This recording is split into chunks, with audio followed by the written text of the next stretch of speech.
By now, you've all heard of Italian Wine Unplugged 2.0, the latest book published by Mama Jumbo Shrimp. It's more than just another wine book. The fully updated second edition was inspired by students of the Vinitaly International Academy and painstakingly reviewed and revised by an expert panel of certified Italian wine ambassadors from across the globe. The book also includes an edition by Professore Attilio Scienza, Italy's leading vine geneticist. The benchmark producers feature is a particularly important aspect of this revised edition. The selection makes it easier for our readers to get their hands on a bottle of wine that truly represents a particular grape or region. To pick up a copy, just head to Amazon.com or visit us at mamajumboshrimp.com.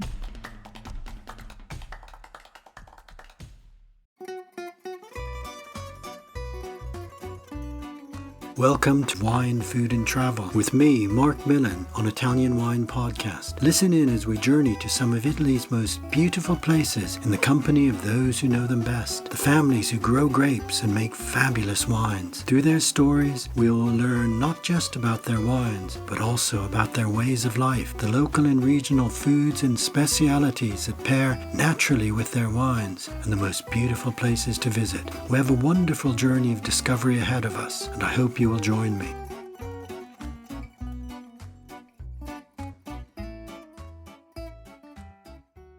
Welcome to Wine, Food and Travel with me, Marc Millon, on Italian Wine Podcast. Today is my great pleasure to meet my guest, Vicky Bennison, who has created something really special and which I love, Pasta Grannies. Videos on YouTube of Italian nonne, grannies, sharing how they make pasta in their particular corner of Italy, wherever that may be. It is a delightful and wonderful insight into Italy and its rich and varied food culture. An important one, too, as it documents foods still created by an older generation that could be at risk of being lost. Welcome, Vicky. Thank you so much for being my guest today. Thank you for inviting me. And where are you today, Vicky? In rainy London. In rainy London. Well, I'm in rainy Devon. I was imagining you in the beautiful sunshine somewhere in Italy going around with your team. But I know mainly that is what you do. You said to me that you're sempre in giro. You're always traveling around. It must be a wonderful life. I enjoy it. I always say I have the best job in the world. So, in fact, 2 weeks ago, I was in Catania with the team, and it was 27 degrees. Wonderful. And that was when it was freezing here in England. That's right, yeah. Vicky, Pasta Grannies has been an internet sensation. Tell us how the idea came about. Well, I was looking at the dates, and in fact, Pasta Grannies has been going since 2014, so it's nearly 10 years. My goodness, wow. Yeah, I mean, for the first 3 years, it was like, 63 subscribers, and one of them was my mother. And I always noticed if someone sort of stopped being a subscriber. And by 2017, it was 5,000. And then in 2018, it went viral.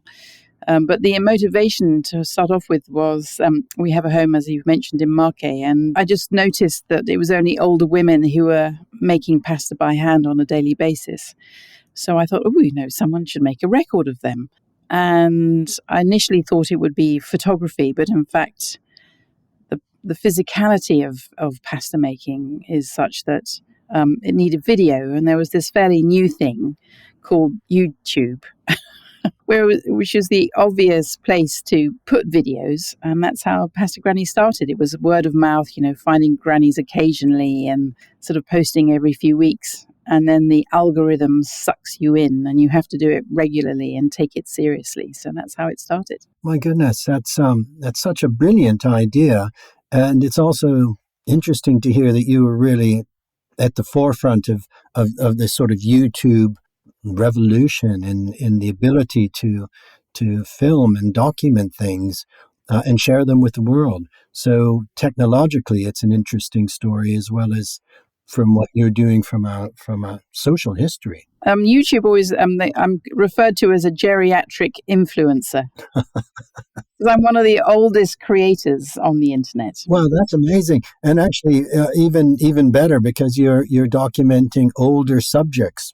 So And I'm sure you have a lot of younger viewers who are really loving it. Well, funnily enough, it's mostly younger viewers who enjoy it. So, the stats tell me that 50% of the audience is between 25 and 45. Wow, that's fabulous. It's mostly 25 to 35. That's the most popular age range. Yeah. Is telling stories through films something you've always done? Not at all, no. I mean, I used to be a management consultant. I used to do international development. And I think that kind of gives you a gung-ho attitude, as I'll try anything once.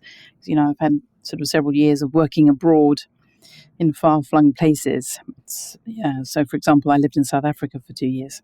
So I think, alongside that was always a love of food and wine and always writing stories about it. And I'd started writing books alongside my day job. You need to think, when storytelling, you have to think about, what's the right medium for that story. I mean, it can lend itself to sort of various modes, but certainly pasta making was something that I think needed to be recorded visually. So that's how I kind of had to go. You can see at the very start of the YouTube channel, it's me with a camera, and I don't know what I'm doing, and it shows. Oh. Well, it's actually very professional now, the way you do it. Now, I'm aware, Vicky, that some of our listeners on Italian Wine Podcast have not seen Pasta Grannies. So why don't you just describe or tell us in a few words what Pasta Grannies is, what people are seeing on the videos? Okay, so Pasta Grannies is primarily a YouTube channel, although you can also find us on Facebook and Instagram. And what I do is I film grannies who make pasta by hand. I go around Italy. These days I have a team, small team, a cameraman, and Livia, my granny finder, because nowadays I have someone who has to manage all that word of mouth networking that has to happen behind the scenes. That was one of my questions, finding the grannies. That must be an important task. Yes, it is. Yeah. So the output from that is that we upload a video every Friday on YouTube, and they're usually around sort of between 7 and 10 minutes long, and it covers. There's usually a little bit of a story about where the grannies are, they live, and then they take us through their recipe. So it's quite a simple format. It's this week it's actually someone from Marche called Maria, and she does a tagliatelle. But there's always minor differences with these things. It's like, for example, she's using duck's eggs in her dough, but so there's always something different about the videos. And coming back to Livia, my granny finder, is to find these women involves networking through all the sort of organizations and local government to find women. Occasionally people write in, but mostly it's through chatting to people. That's incredible. And these grannies, they all are so incredibly proud of skills that they have probably learned since they were children and have done all their lives. They seem very eager to share to the world, something that to them is really part of who they are. Certainly for this generation, we film mostly sort of over 80. Obviously, there's a variety of women that we filmed, and occasionally there's a man as well. But for them, it was a life skill to make pasta. These days, it's a choice for everyone, but for them, to put food on the table involved making it. So it's kind of part of them, and also it's like so normal that they're always amazed when we ask to film it. They're thrilled and delighted because everybody takes it for granted in their home and things. So. And I think also they're self-selecting, is that, it takes courage to invite strangers into your kitchen. And those that don't want to, I mean, there's no pressure. It's only those that actually want to share their experience that we film. And we always work with the families. We don't kind of hijack ladies on the street or anything.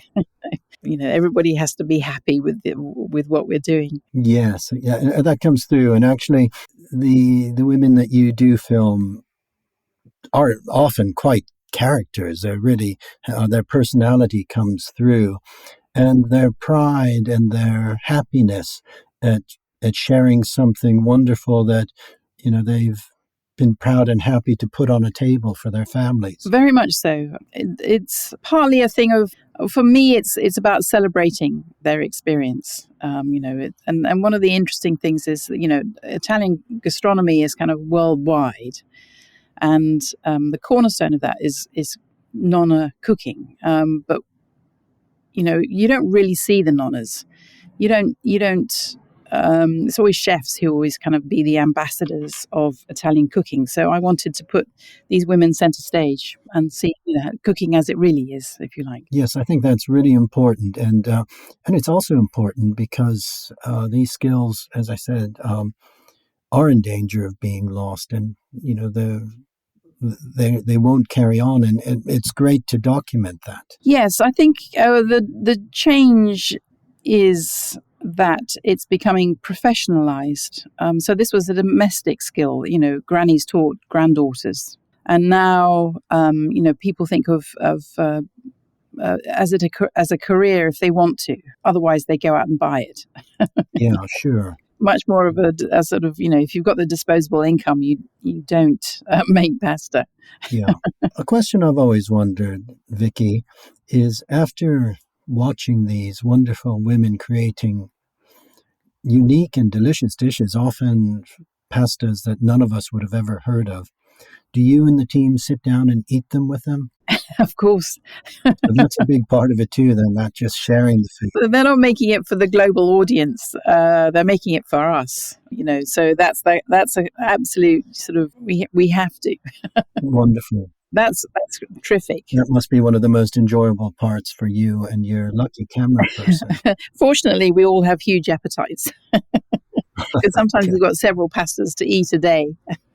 Well, I guess you would if you're actually now putting out one a week. That's right. So we go away for a week, for example, and we'll film 1 or 2 a day. Sometimes it's 3 if they're all very close by. That's a lot of pasta to eat. That's a lot of pasta to eat, yes. So yes, we take it in turns sometimes. Now, of course, one of the most interesting things about Italian cuisine is how incredibly not just regional but local it is. How dishes, even within a locality, will differ from family to family. And what I love about the videos is that you're really seeing personal ways that people do them, personal, often handmade utensils that are used to shape the pasta. Yes. So, I think my hypothesis is that pasta making was often a group activity. It was an opportunity for women to get together. And so that needs consensus. So as long as you've got consensus amongst one group, it doesn't matter what the other group is doing. So hence, variations sprung up within a very small area. And so, it'll have a different name, it'll have a slightly different shape, whatever, that's how all the diversity, because Italy isn't unique with its noodles or pasta, but it is unique in its diversity of pasta shapes and names. Italian Wine Podcast. If you think you love wine as much as we do, then give us a like and a follow anywhere you get your pods.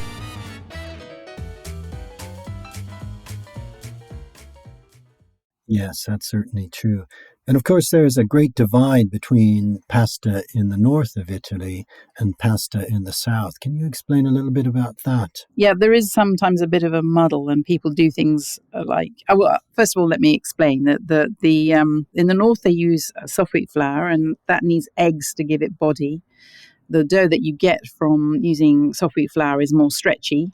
But it doesn't have much body, hence the addition of eggs, which actually is a more recent thing. You only put eggs in if you can afford to do so.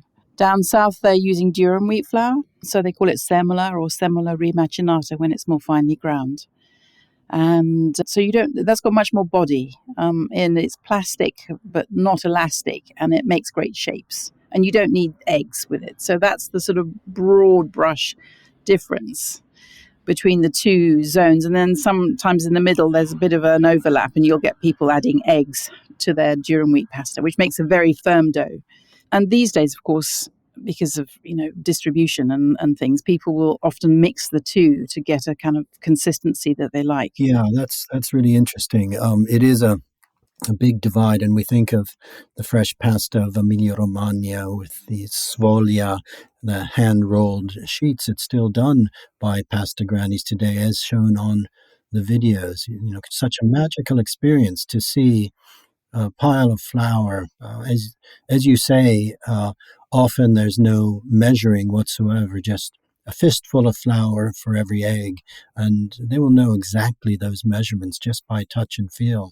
And then to see that transformed into the sfoglia, this large sheet, and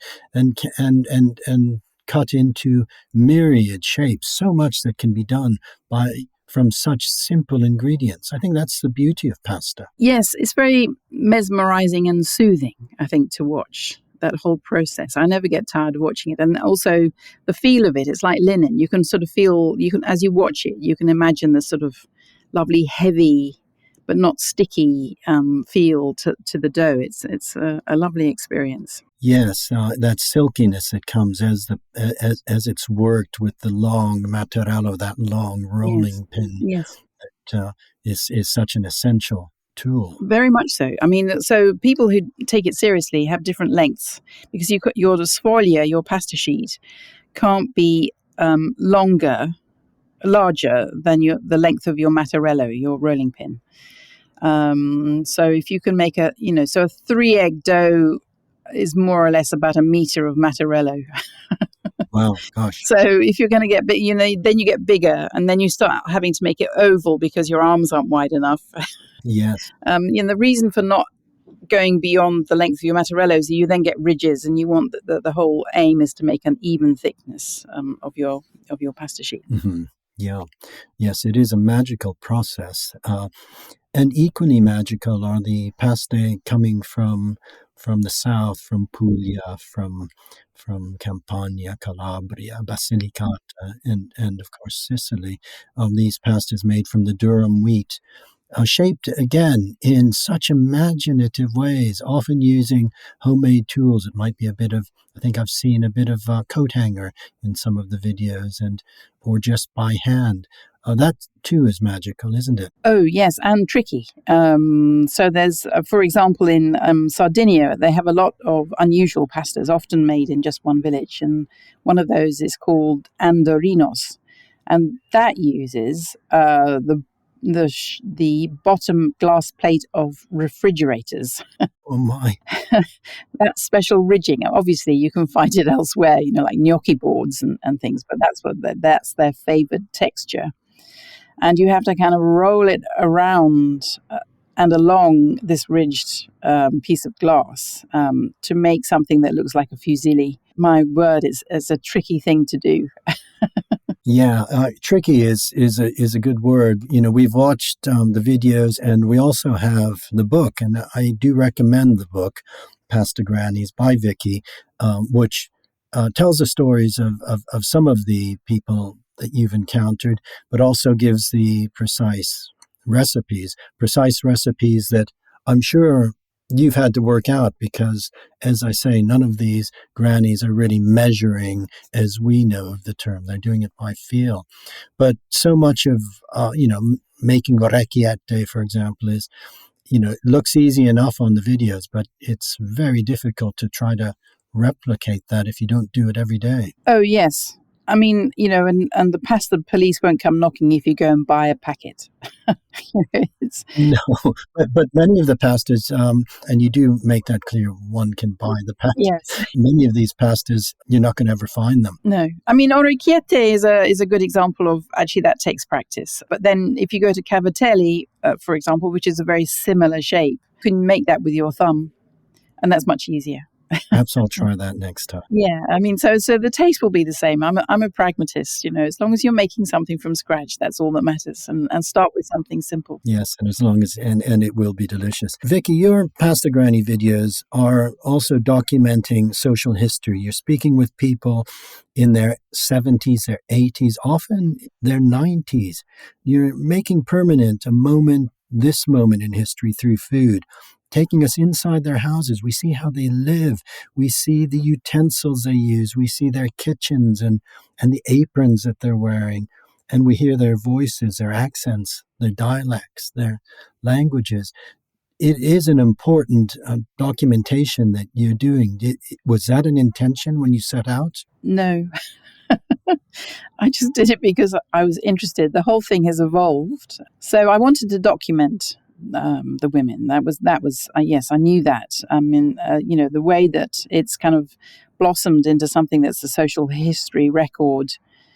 It was not something that I had in my head at the very start. It was just like, oh, this is interesting. Let me find out more. And so it's a process. So, I mean, I hate to use the word journey, but I mean, that's what it's been. It's a kind of progress where initially it was all about documenting pasta shapes, and that's still the case, but it's also about documenting the women's experience. So that is as important for us as it is, I think for the audience. I always say that people come for the pasta but stay for the grannies. People enjoy meeting them, and it brings back happy memories for them as well, I think, often. Yeah, they are so... They seem so direct and innocent and honest in how they're sharing their lives. And as I said already, proud. That comes through, is their pride. Yes, I mean, and rightly so. It's great to give people that opportunity as well. And it's always very humbling. We arrive and they welcome us. We're strangers, and we stay in touch with our grandmothers as well. We've got one lovely lady, Marietta, who's going to be 100 next week. Oh my goodness! Wow. So she's still going strong. I mean, when we first met her a couple of years ago, she was, she had to be hauled in from chopping wood. Incredible. Vicky, have you been to each of Italy's 20 regions to make videos? We haven't been to Molise. Okay, Molise. Molise is easy to leave out. Yeah, it's an easy one to kind of miss as you kind of go from Abruzzo to Puglia. So we will get to Molise. Before everybody from Molise writes in indignantly, it's a question of, if you know someone, please let us know. And it's not like we kind of, we could say, oh, we've done Tuscany, but actually, we would love to go back to the Maremma and that kind of thing. So we do different little bits of the regions. So we're sort of looking at Puglia, but, maybe we'll try and get to the Foggia area, for example, the next visit. So it's like you would say 20 regions, but actually it's all the little localities within those regions that we are also interested in. Yes, of course. And would you repeat the same shape of pasta if it was done with another personality in its unique way? Because yes, I mean, I never think tagliatelle again because there will always be differences, and even if the difference is the woman involved, I don't think we'll kind of reach the end of the line. Obviously, we're still increasing. We as a our numbers, our subscribers are still going up. They're not in the way that they did in 2018, but, people are still finding them interesting. So inevitably, I think what we did 2 years ago isn't looked at as often as what was looked at, last week. So there is scope for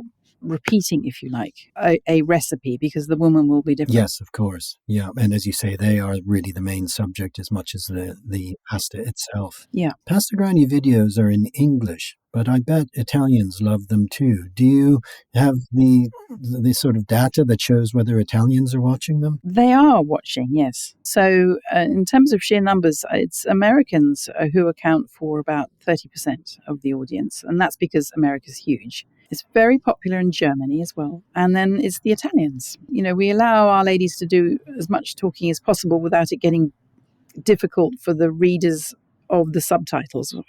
We subtitle them rather than dub them. Right, yeah. But that can get a bit tiring. So we have to sort of try and figure out what bits are the most interesting and to keep the story kind of clipping along, if you like. So that's part of the editing process. Yes. I would imagine that when Italians watch the videos, rather like when Pellegrino Artusi brought out his Science in the Kitchen and the Art of Eating Well, the readers immediately began saying, "Ah, yes, but you've forgotten this recipe or you've forgotten that." Do you get Italians then saying, "You must meet my granny, come and meet my nonna"?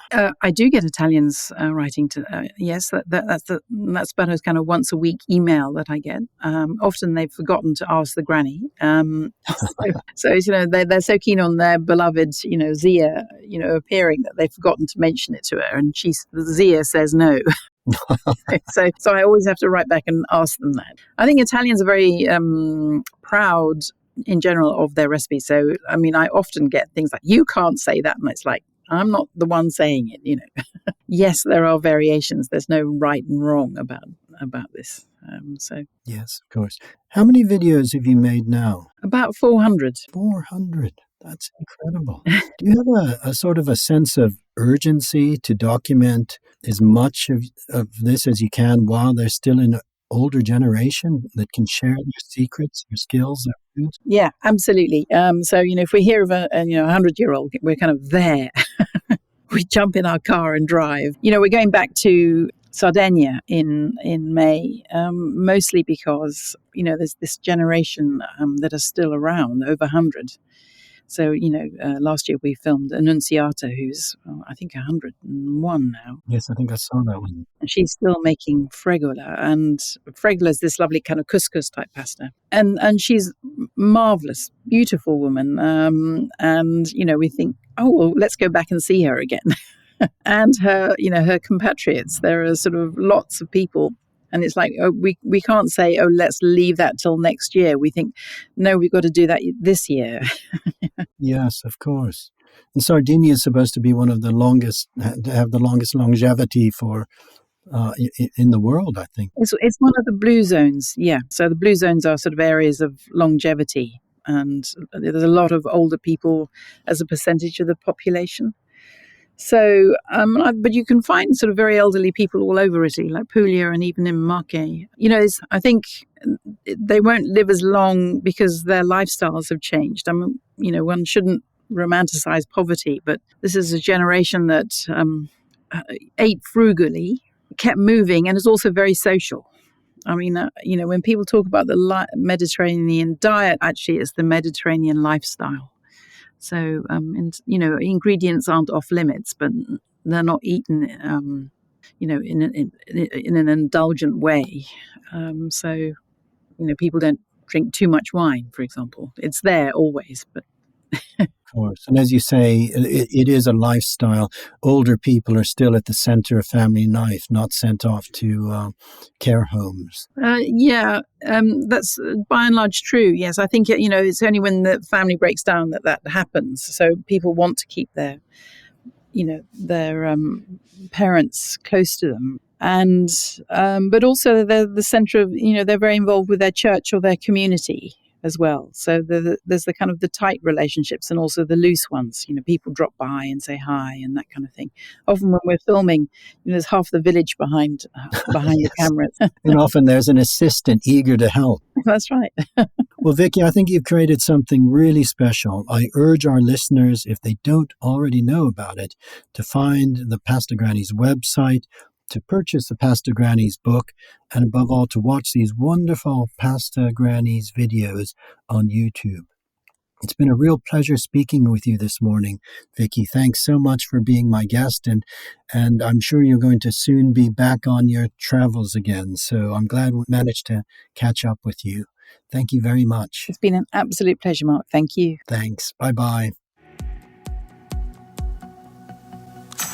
Listen to the Italian Wine Podcast wherever you get your podcasts. We're on SoundCloud, Apple Podcasts, Spotify, Himalaya FM, and more. Don't forget to subscribe and rate the show. If you enjoy listening, please consider donating through ItalianWinePodcast.com. Any amount helps cover equipment, production, and publication costs. Until next time, cin cin.